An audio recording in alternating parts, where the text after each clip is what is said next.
राजी से पिड्डू दूल्हा बनेगा।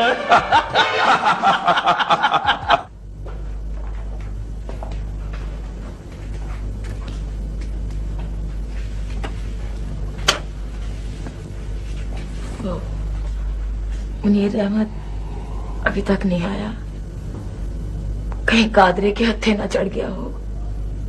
नहीं नहीं, वहम नहीं किया कर, आ जाएगा आ जाएगा। कादर तो वैसे भी यहाँ नहीं है, गांव गया हुआ। तो फिर अभी तक क्यों नहीं आया मुनीर अहमद, कहाँ रह गया? आ जाएगा आ जाएगा। लाला जी, आज यहाँ छापा पड़ने की इतला है। यहाँ लाला जुग्गन की हवेली में? मुझे वो मोहल्ले से आला अफसरों को रिपोर्ट गई है कि इलाके में सारा नशे का कारोबार आपका है। डायरेक्ट एक्शन की इतला है जी। ये कैसे हो सकता है? एसपी से बात करो मेरी। जी वो नए आए हैं, आज सुबह ही चार्ज लिया उन्होंने। चलो मैं खुद देख लूंगा। मुनीर अहमद कहाँ है? वो कुतुब चौक में उसकी कुछ गुंडों से लड़ाई का पता चला है जी। मुनीर अहमद कहाँ है? लाला जी वो कोतवाली की हवालात में बंद है। क्यों? डकैती का केस है उसमें। सेठ कासिम के करिंदों ने उस पर पर्चा करा दिया है और वो काफी जख्मी भी है। होनी हो के रही ना, मिन्नतें करती रह गई कि लाला मुनीर अहमद का पता करवाओ, मुनीर अहमद का पता करवाओ, मगर मेरी कौन सुनता है? मर जाओ सारे के सारे, जहर खा लो, डूब मरो। मुझे लाला कहने वाली ज़बानें कटवा दो, मेरा पत्थर जिस्म को पूछना छोड़ दो। मेरा जुगनू तुम लोगों के होते हुए दुश्मनों के हाथों मौत के मुंह तक पहुंच गया और तुम जिंदा हो। लाला अपनी बहन के एक एक आंसू में डूब रहा है, मर जाओ सारे। जो हुक्म लाला जी। सेठ कासिम। लाला जी, इन हालात में बहन मंजूरा का यहाँ रहना दुरुस्त नहीं। बाकी जैसे आप बेहतर समझें। मैं यहाँ से कहीं नहीं जाऊंगी। मेरा मुनीर अहमद यहीं से गया, मैं उससे यहीं से लूंगी। आएगा तेरा मुनीर अहमद आएगा। अगर तेरा मुनीर अहमद नहीं आया तो लाला जुग्गन की लाश तो जरूर ही आएगी। लेकिन तू जानती है सेठ कासिम कौन? सेठ कासिम वो है जिसने अपने बेटे की शादी तेरे भाई नूर मोहम्मद की बेटी शकीना से की है। हाँ, नूर मोहम्मद तेरा भाई, जिसको तूने अपने मकान अपनी जमीन का मुख्तारनामा दे दिया है, वो तेरा भाई, वो सेठ कासिम का आदमी है। सेठ कासिम ने तेरे बेटे को जख्मी करवा के हवालात तक पहुंचाया। कैसी है ये दुनिया, समझ में नहीं आई ये दुनिया। अपनों की लाशों पे खड़ा होकर कद ऊंचा करने वालों की दुनिया, समझ में नहीं सकी दुनिया। कैसे रिश्ते हैं, समझ में नहीं आए। मैं नूर मोहम्मद के घर जाऊंगी। क्यों, क्या करेगी जाकर? मुझे नूर मोहम्मद के घर जाना लाला। जी मुनीर अहमद को थोड़ी देर पहले जमानत पर हाँ कर दिया गया है। जमानत किसने करवाई? सेठ कासिम का पर्सनल सेक्रेटरी आया था जी। क्या मुनीर अहमद उन्हीं के साथ गया? वो जी दरअसल उसकी तबीयत ज्यादा खराब हो गई थी और वो ही उठाकर उसको ले गए हैं।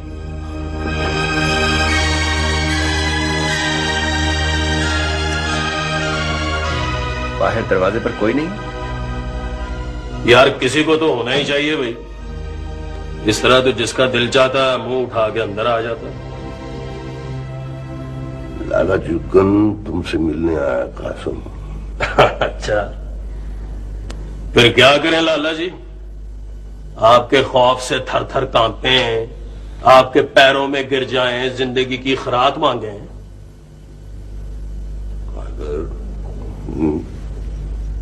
आफरीन है भाई, बस कर दो लाला जी, बहुत हो गई ये रंगबाजियां। यहां आपके खौफ से जमीन फट भी गई ना तो नीचे फिर पक्का फर्श है। आए क्या करने हो, ये कोफें बेचनी है? हर कारोबार का कुछ उसूल होता है कासिम, या तुम बात करने के अहल नहीं रहे। मैं हर एक से तो बात नहीं कर सकता लाला जुगन। खैर, कैसे आना हुआ? मेरा जोर, मेरी जबान, मेरे हाथ मुनीर अहमद की सूरत में तुम्हारे कब्जे में है, वो मुझे वापस दे दो। वाह भाई वाह, इतने बड़े नाम और इतना छोटा सा काम लाला जी। कोई खुदा का खौफ करो, अपने नाम का ही कोई लिहाज कर लो। तुम तो खैरात मांगने पे ही आ गए हो। बिल्कुल आहिस्ता बोलना है लाला जी, ये आपकी खंडर हवेली नहीं है, सेठ कासिम का दफ्तर है, दफ्तर। और यहां कादर बादशाह बजाते खुद खड़ा है। मैं तुमसे आखिरी बार पूछ रहा हूं कासिम, क्या इस कल के छोकरे के आगे सब कुछ हार गए हो? तुम्हारे पास बात करने के लिए कुछ भी नहीं? हाँ है, तुम्हारा कैद किया हुआ तुम्हारे सामने आजाद है। मेरा कैद किया हुआ तुम छुड़वा सकते हो, तो छुड़वा लो।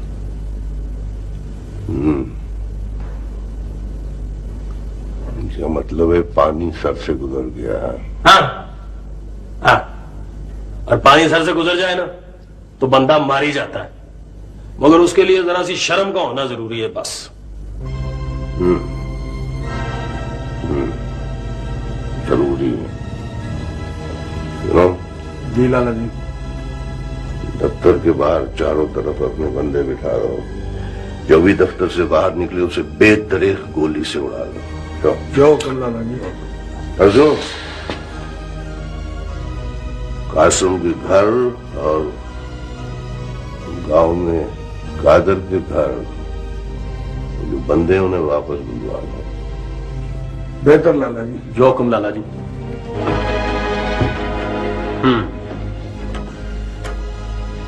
मेरे घर से और कादर के गांव से आदमी बुलाने की ओछी धमकी अच्छी है। तुम भी सुनो और गौर से सुनो। जो भी मदद के लिए जिसे बुलाना चाहते बुला लो, मेरी तरफ से कोई पाबंदी नहीं है। बुला लो। सुनो। यस। जी कासिम, देखे ना, घर में कुछ लोग घुस आए हैं। उन्होंने कोठी को चारों तरफ से घेर लिया है और चौकीदार को मार मार के बेहोश कर दिया। हर कमरे में एक एक आदमी मौजूद है। खुदा के लिए कासिम आ जाइए ना, मुझे बहुत डर लग रहा है। इस आदमी के हाथ में क्लाशनकोफ भी है। हाँ, वो शुएब भी सख्त खौफजदा है।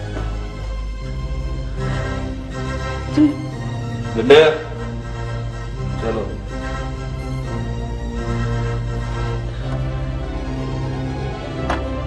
कासिम, कासिम, वो लोग जा रहे हैं, वो वापस चले गए।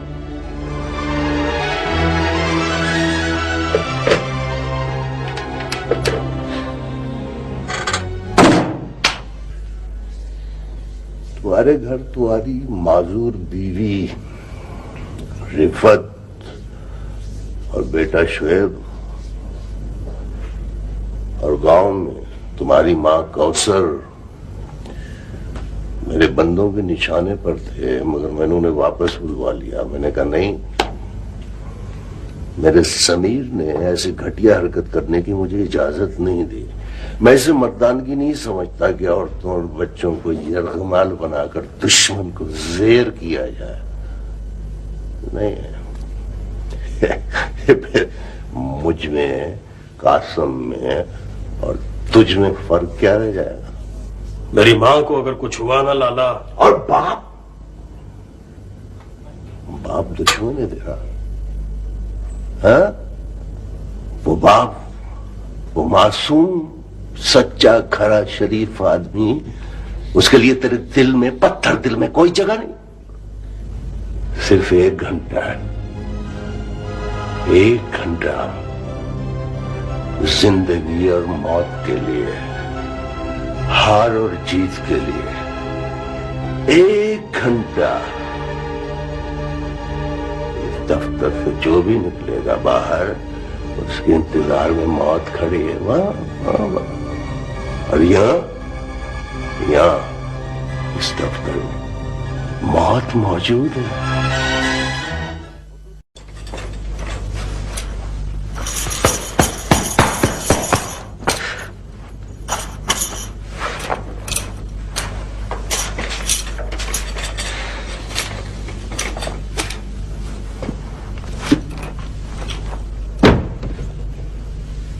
खूब, बहुत खूब। अपनी बहू से कोई सास इतना प्यार कहां करेगी जितना तुम करती हो। आप कब आए? बेगम, ये सब क्या है? आखिर कब तक ये चलेगा? अपना बोझ शकीला कब उठाएगी? ओहो, चलो आखिर सारी उम्र उसे करना ही है ना। नहीं, उसकी फेवर मत किया करो।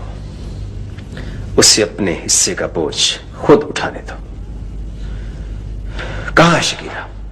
शकीला, शकीला! हेलो अंकल, आपने मुझे बुलाया? बेटे, ये सब क्या है? आखिर अपने हिस्से का काम करना तुम कब सीखोगे? ये तुम्हारी मां न सही, सास तो है, लेकिन इसे मुलाजमा मत बनाओ कम से कम। वो अंकल, काम बहुत ज्यादा है, काइंडली अगर आप एक मुलाजिम रख लें तो। घर में मुलाजमों की दीवारें खड़ी करके हमें एक दूसरे से ओझल करने की कोशिश मत करो शकीला। कहीं ऐसा ना हो कि मुझे तुम्हारे लिए भी एक दीवार खड़ी करनी पड़ जाए।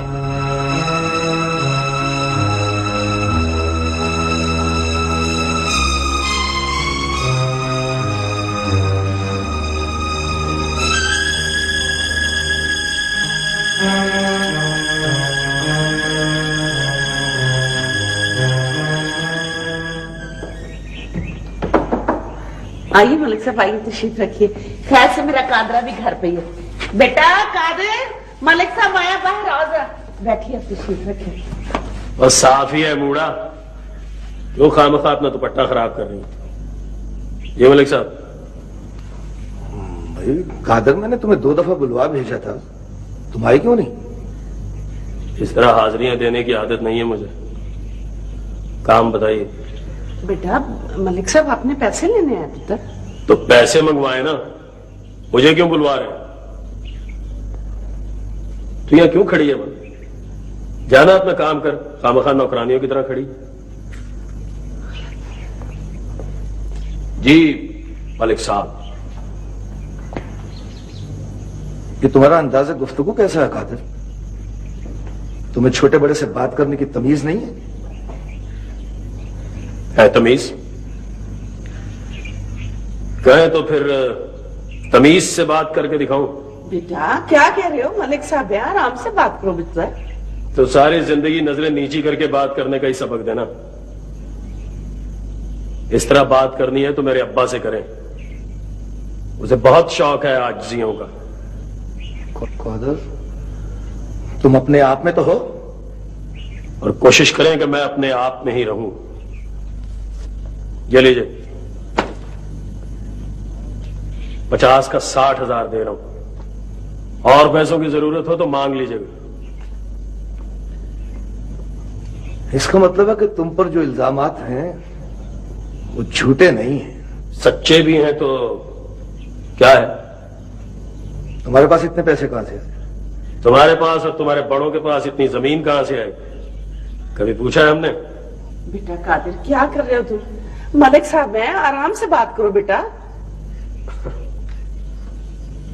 मैं तो यूं ही 2-4 दिन के लिए गांव आ गया।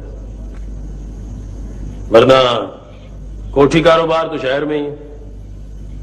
और मेरा नहीं ख्याल मलिक साहब कि अब आपको इस दरवाजे पे आने की जरूरत पड़े।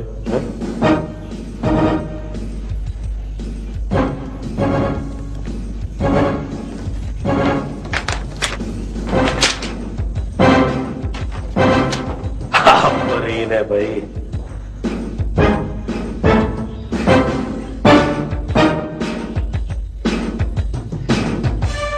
हिदायत ये काम कर लेगा? करेगा क्यों नहीं?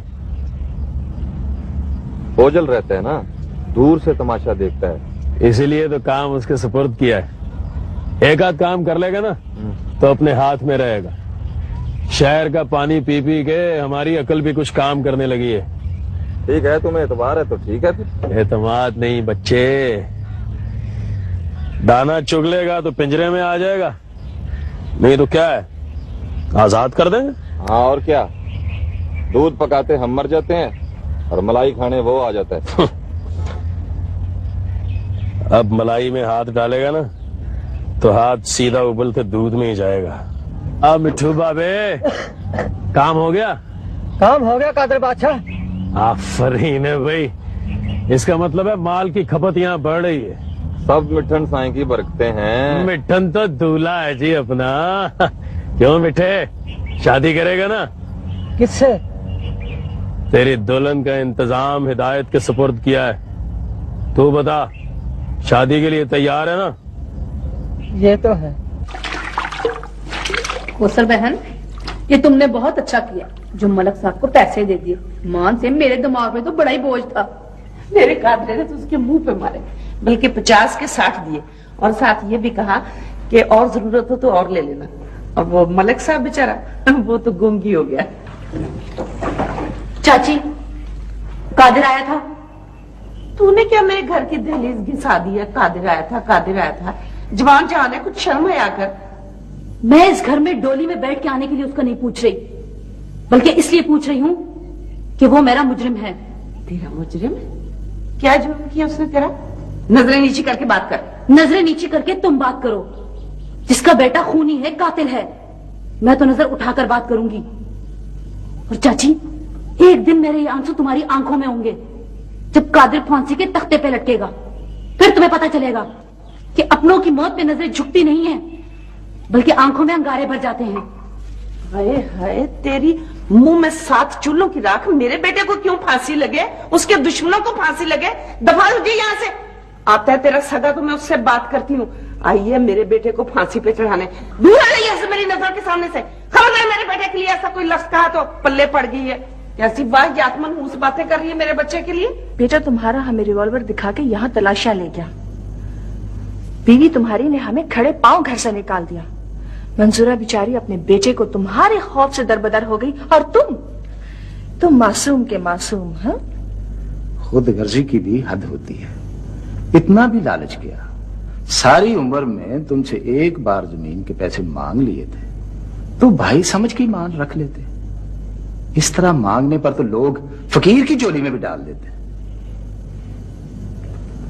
तुम्हें इस बात का इल्म है नूर मोहम्मद, उस घर में कौसर और उसका बेटा कादर कार मुख्तार हैं ना? बड़े थे, तुम्हारा हक बनता था कि मुझे जूते मार लेते, लेकिन ये बेटे से बेइज्जत करवाने का क्या मतलब था तुम्हारा? कादर मेरे कहने में नहीं है। हाँ, ये तो बड़ा फजूल सा जवाब है। जुबान कादर की थी, मगर बातें वो तुम्हारे दिल की कर रहा था। सीधी बात, मैं तो कहता हूं सीधी बात। सारी उम्र उसने अपने मां बाप से जो कुछ हमारे बारे में सुना उसने कह दिया। ठीक है, अगर आप लोगों ने दिलों में ताले लगा ही लिए हैं, ठीक है, मैं चलता। किस काम से आए थे? हाई कोर्ट में अपील के लिए आया होगा, और किस लिए आना है? मैं छोटी अदालत में नहीं पेश हुआ, बड़ी अदालत में पेश होकर क्या करूंगा? मैं तो इसलिए आया था कि इस तरह मुंह फुला के आना होता है ना, तो बेशक मत आया करो। तुम्हारे आने से सोसाइटी में जो हमारी इज्जत को 4 चांद लगते हैं ना, मत लगाया करो।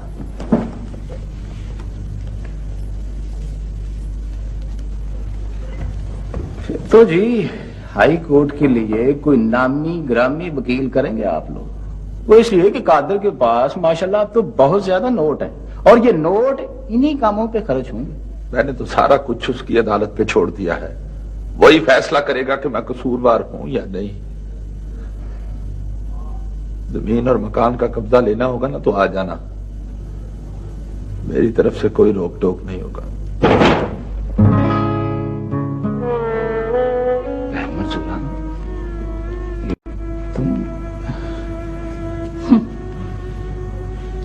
मुझे बहन कहते हुए अपनी आवाज खुद भी सुन रहे हो नूर मोहम्मद? और तुमने तो अच्छा ही किया जो चुपचाप खड़े रहे, नहीं तो खुशी के मारे मेरे तो नसीब ही जल जाती। मेरी जान लेने वालों, तुम वही हो ना जिनके प्यार के लिए अब्बा मुझे कहा करता था क्या इसी दिन के लिए मैं तुम दोनों पे जान मारती थी ताकि तुम मेरी जिंदगी आजाद बना दो? एक बात कान खोल के सुन लो, अगर मेरे मुनीर अहमद को कुछ हो गया तो मैं एक एक को बर्बाद कर दूंगी। सुन रहे हो मेरे सगे भाइयों? बताओ बताओ किधर है मेरा मुनीर अहमद? कहाँ है मुनीर अहमद? मुझे नहीं पता। दौलत के लालच में खूनी रिश्तों को बुला देने वाले भाई,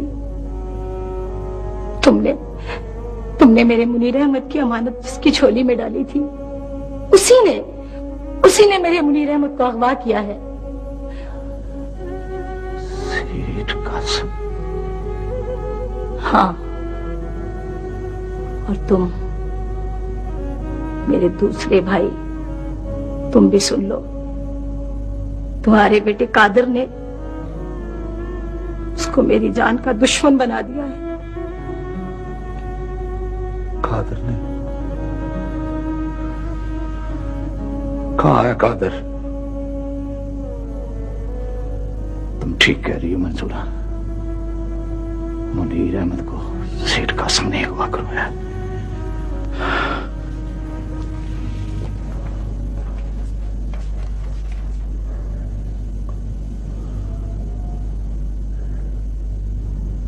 जी नूर अहमद साहब। बेगम एक मिनट, आप जरा होल्ड फरमा लीजिए।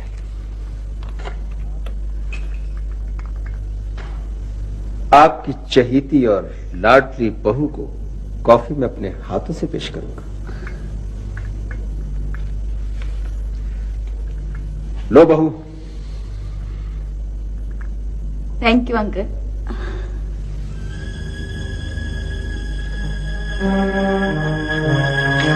ये क्या कर दिया?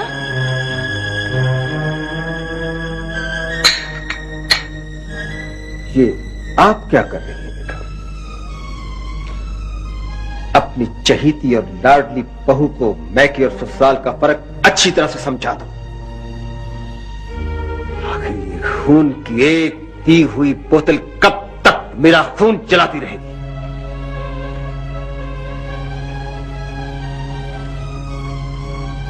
जी नूर अहमद साहब, माफ कीजिएगा, आप शायद नहीं जानते कि आप किससे बात कर रहे हैं। मैं आपका सहमति होने के बावजूद अब भी सेठ कासिम हूं। आपने जो कुछ कहा वो मैंने सुन लिया है, लेकिन जो कुछ मैं अपनी आंखों से यहां देख रहा हूं वो आपके लिए सुनना नाकाबिल बर्दाश्त हो जाएगा। जी हां, वो आपका भांजा है। आप लाला चुगन से पता करवा लीजिए। मुनीर अहमद चला गया। Good bye.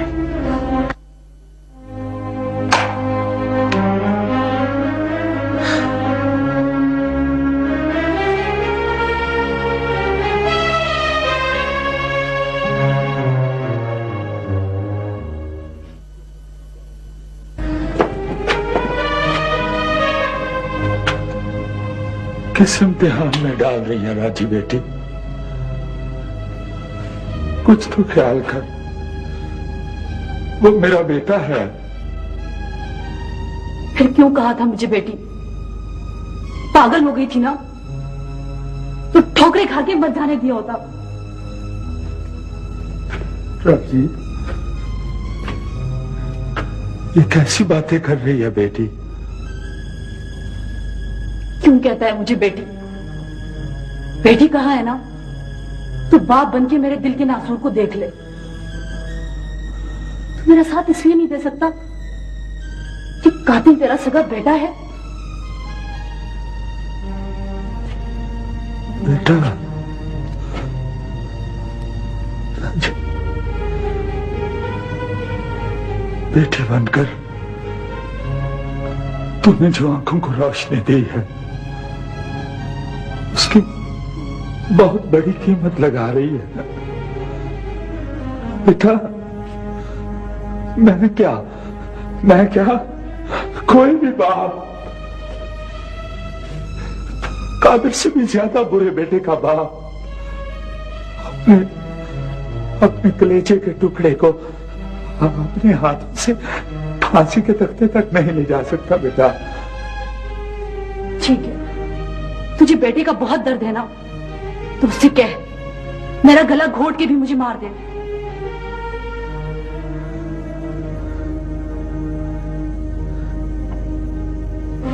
बेटा, मैंने उसे इन हाथों से खिलाया है, उसकी आंखें, उसका माथा चूम चूम के मैंने जिंदगी का रस लिया है। मैं उसे कैसे अपने हाथों से मार सकता? इतनी हिम्मत नहीं है मुझ में बेटा, हिम्मत नहीं है। आज तुमने जबान और खून के रिश्तों का फर्क बता दिया है चाचा। मैं तो तुमसे इसलिए मदद मांगने आई थी कि मुझे नहीं मालूम कोर्ट और कचहरी में इंसाफ किस तरीके से मांगा जाता है। तुमने इनकार कर दिया, कोई बात नहीं, मैं खुद जाऊंगी। रास्ते अपनी मंजिल का निशान खुद बता देते हैं।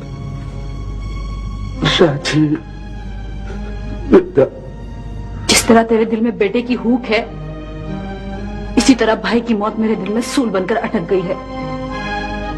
और ये कादिर की सजा शुरू या मेरी जिंदगी की सजा खत्म होने पर यह सूल निकल सकती है। मेरे खुदा,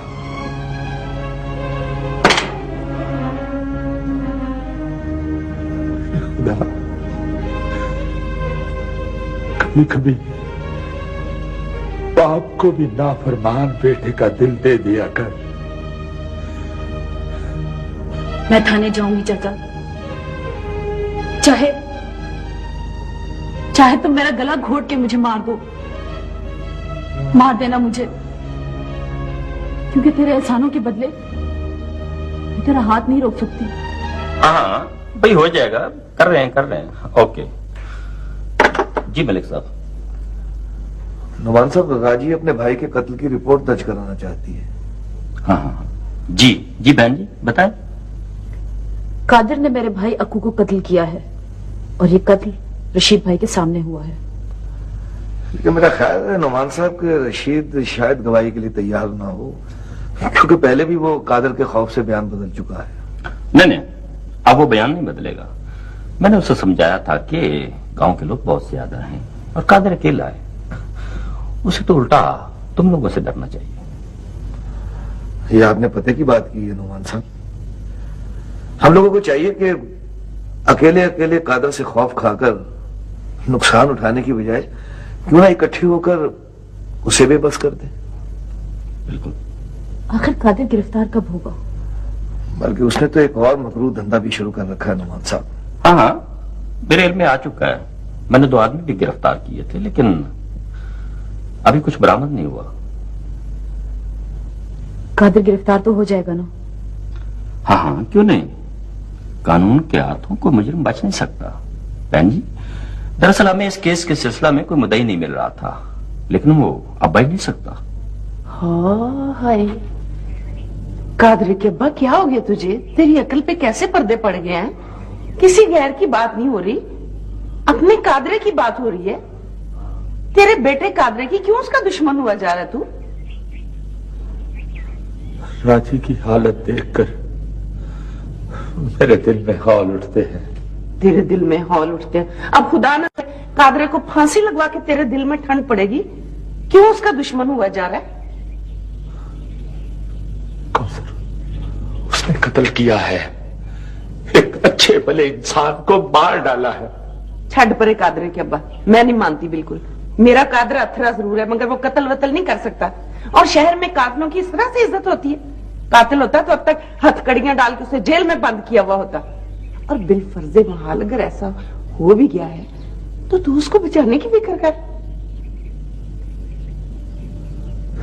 तेरी इन्हीं बातों ने उसे इस हालत तक पहुंचाया है। और तेरी यही बातें उसे फांसी के फंदे तक पहुंचाएंगी। तू तो घर में बैठी होती है ना, किसी बाजार किसी गली से गुजरता हूं तो लोग देखते हैं, अच्छे अच्छे वाकफकार कतरा के गुजरते हैं। ये एहसास कमतरी, तुझे एहसास कमतरी है। लोग जो तुझे देखते हैं ना, इसलिए देखते हैं कि तू कादरे जैसे गबरू का बाप है। और वो जो कन्नी कतरा के गुजरते हैं, वो इसलिए गुजरते हैं कि उनका कोई बेटा तेरे बेटे की तरह कमाऊ और बहादुर नहीं है। जलते हैं हम तुझसे, जलते हैं। तो अपने किस्म की वाहिद औरत है जिसे कुछ नहीं समझाया जा सकता। दुनिया को अपनी नजर से ही नहीं, लोगों की नजर से भी देख। अपनी नजरों से ना देखूं तो उस पागल राजी की नजरों से देखूं जो आके घर में खामखा लड़ाई डलवा गई है। कादरे के अब्बा, कुछ होश कर, होश कर। तेरे बुढ़ापे की लाठी कादरा है, वो राजी नहीं है। ना ना ना, नहीं, ये सब तिफल तसलियां हैं। इनमें से कोई भी कादर का कुछ नहीं बिगाड़ सकता, वो इनकी पहुंच से बहुत ऊपर जा चुका है। तो तुम मुझे मशवरा देने आए हो कि मैं मायूस होकर बैठ जाऊं और कादिर के खिलाफ कोई मुकदमा न करूं? नहीं, अगर मेरा महज ये मकसद होता तो मैं यहां आके अपना वक्त बर्बाद न करता, क्योंकि मायूस तो तुमने बिलाकर हो ही जाना है। तुम कहना क्या चाहते हो? तुम कादिर से अक्कू के कत्ल का बदला लेना चाहती हो? बिल्कुल। उसे सजा दिलवाना चाहती हो? उसे सजा दिलवाओ नहीं, सजा दो। उससे शादी कर लो। क्या बकवास कर रहे हो तुम? भाई के कातिल से मैं शादी कर लूं? मक्कार, धोखेबाज, कादिर का इजाल लेके यहां से दफा हो जाओ। राजी, तुझे क्या मिल जाएगा कादिर को फांसी लगवा के? महज एक रस्सी का फंदा गले में यूं और कटक। ये तो कोई सजा नहीं है। सजा वो कि इंसान जिंदगी को तरसे। वैसे ये एक मिनट की सजा तेरी सारी जिंदगी के इंतकाम को कितना ठंडा कर देगी। उससे शादी करके उसकी जिंदगी आजाद बना दे, उसकी औलाद को नाफरमान, उसका दुश्मन कर दे। सारी जिंदगी रातों को उठ उठ के फूट फूट के रोया करेगा। उसका एक एक आंसू तेरे इंतकाम की आग को ठंडा करता रहेगा। उसका एक एक आंसू तेरे दिल में एक फूट खिलाता चला जाएगा। तुम मुझे मशवरा क्यों दे रहे हो? तुम तो उसकी हिमायती हो ना? बैठो।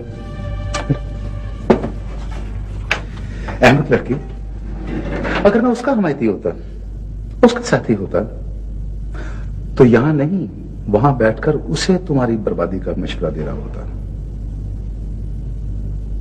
क्या वो मुझसे शादी कर लेगा? भाई अब तुम हामी भरो तो कोशिश कर देखता हूं। नियत नेक हो तो कामयाबी मिली जाती है। ये लो, ये कल शाम तक शहर इस पते पे पहुंच जाओ और सबसे पहले मुझे स्टेट दर्जा अव्वल के सामने ये बयान देना है कि तुम शहर अपनी मर्जी से आई हो और ये शादी अपनी मर्जी से कर रहे हो।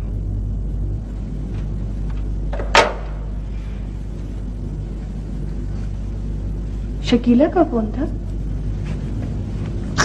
जी शकीला बहुत अपसेट है। क्या किया जाए? उसे कहा भी है कि दिल पे पत्थर रख के थोड़ा बहुत काम कर लिया करे। मम्मी घर के काम काज की आदत ना हो तो बहुत मुश्किल होती है। जो काम उसने शुरू से किया ही नहीं, अब अचानक कैसे करने लगी। और वैसे भी मम्मी शकीला बता रही थी कि अंकल कासिम का मूड बहुत खराब रहता है। ये कासिम भाई भी अपने ही मूड के आदमी है। उस दिन देखा फोन पर कैसे बात कर रहे थे। चलो आहिस्ता आहिस्ता एडजस्ट कर लेंगे। मम्मी शकीला के लिए बहुत प्रॉब्लम होगी। उसकी तरह अंकल कासिम के भी लाइफस्टाइल में जरा लचक नहीं है। सही, तुम तो आ गए थे ना? मम्मी मैं तो उसी दिन वापस आ गया था और आपको बताया भी था कि काम का सारा बोझ बेचारी रिफत आंटी पर है और अंकल कासिम उन्हें काम करता देखकर और ज्यादा कुटते हैं। ओहो भाई, तो ये है भी तो ज्यादती ना। अब देखो ना, वो तो बेचारी वैसे ही मजबूर है और फिर शकीला को कुछ तो ख्याल करना चाहिए ना उसका। अच्छा बस ठीक है, अब ये बात उनमें से किसी के सामने मत कर देना। मैं तो चलता हूँ। क्या कर रहे हैं आप? वो फैक्ट्री के नक्शे ले रहे हैं ना, इसलिए। वापसी पे खाना पैक कराते लाना। ठीक है, जैसे हुक्म आपका।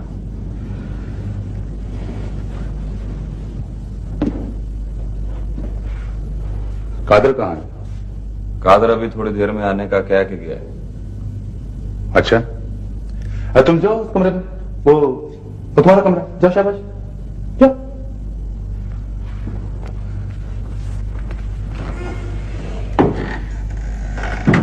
इसे बातों में बहला के लाए हो या उठवाना पड़ा? मिठन, तुम्हारे नए नाम के कागजात बन गए हैं? हाँ बन गए। बन तो गए मगर दांतों पसीना आ गया। बहुत सख्ती कर दी है उन्होंने। क्यों मिठन, बीवी पसंद आई तुझे? वो मेरी बीवी होगी? मिठन, अब तुम कुछ दिनों के लिए मिठन के नाम पे जवाब ना दिया करो। तुम्हारा नाम कादिर है। हाँ ये तो है। क्या बात है, यहाँ लेटे हैं, तबीयत तो ठीक है?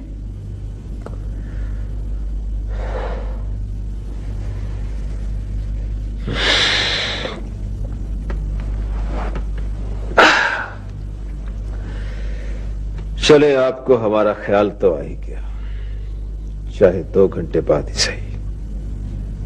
मैं पहले भी आई थी, मैंने सोचा आप सो रहे हैं। बहू के आने के बाद आपकी मसरूफियात बहुत बढ़ गई, शायद और बढ़ जाएंगी। वो दरअसल उसे काम काज नहीं आता ना, इसीलिए किचन में थी।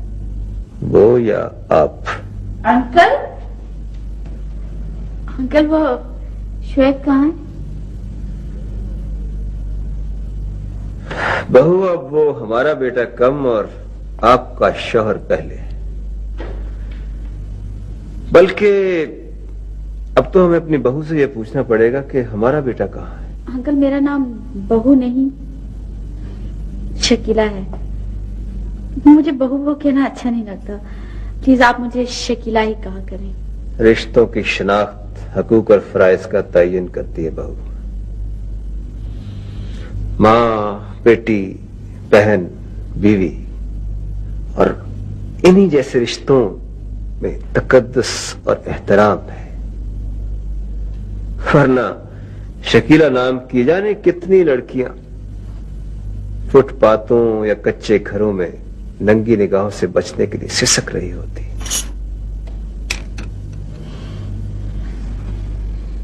शायद माइंड कर गई। आपको टेम्परेचर है। आपको किस तरह पता चला? 25 वर्ष की अज़वाजी जिंदगी में आप पहली मर्तबा मेरे पास आई और ये जज न कर सकें कि मैं सो रहा हूं या जाग रहा हूं, जबकि मैंने तुम्हें एक ही नजर में पहचान लिया कि तुम्हें टेम्परेचर है। रिफत बेगम, ऐसा क्यों है? दरअसल शोएब और आप दोनों अब कामकाज में मेरा हाथ नहीं बटाते हैं, शायद इसीलिए। जब हर मुसाफिर के पास पतवार होता है तो कश्ती बहुत आसानी से चलती है, वरना अकेले में अल्लाह के बेचारे हाथ पांव शल हो जाते हैं। तो क्या मैं अकेली हो गई? शायद नहीं, बल्कि यकीनन तुम अकेली हो गई हो। मैंने तुम्हारी जिद के सामने हथियार डाल दिए थे। अब मुझे आराम करने दो। Please leave me alone.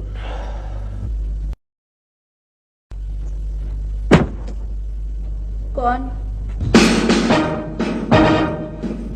दिमाग ज्यादा ऊंचा हो जाए ना तो पहचानने में जरा गड़बड़ हो जाती है।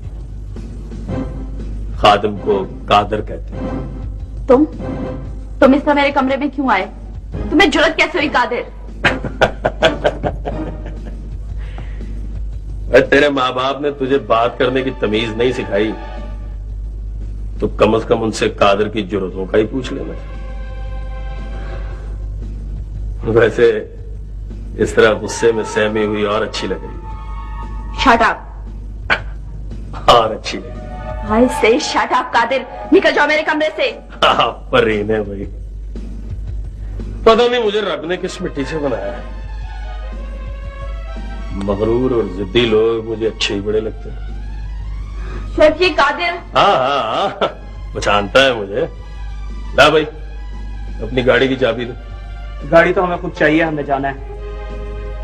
अच्छा, और जो मैंने जाना और मेरा जाना तो ज्यादा जरूरी। बात लंबी ना किया कर, चाबी दे। कहाँ जाना है तुमने और इस बैग में क्या है? इस बैग में इस घर की शान और शौकत, तेरे नाज नखरे खरमस्तियां, सेठ साहब की अजमत, सब कुछ इसी बैग में है। अब जाओ। अब पता चला मैं इस कमरे में क्यों आया था।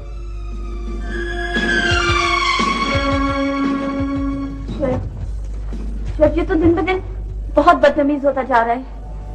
आई थिंक डैड से इसकी बात करनी ही पड़ेगी। उन्होंने इसको बहुत ही ज्यादा सर पे चढ़ा रखा है। लाला जी, डॉक्टर साहब क्या कह रहे थे? इसे कब तक होश आ जाएगा?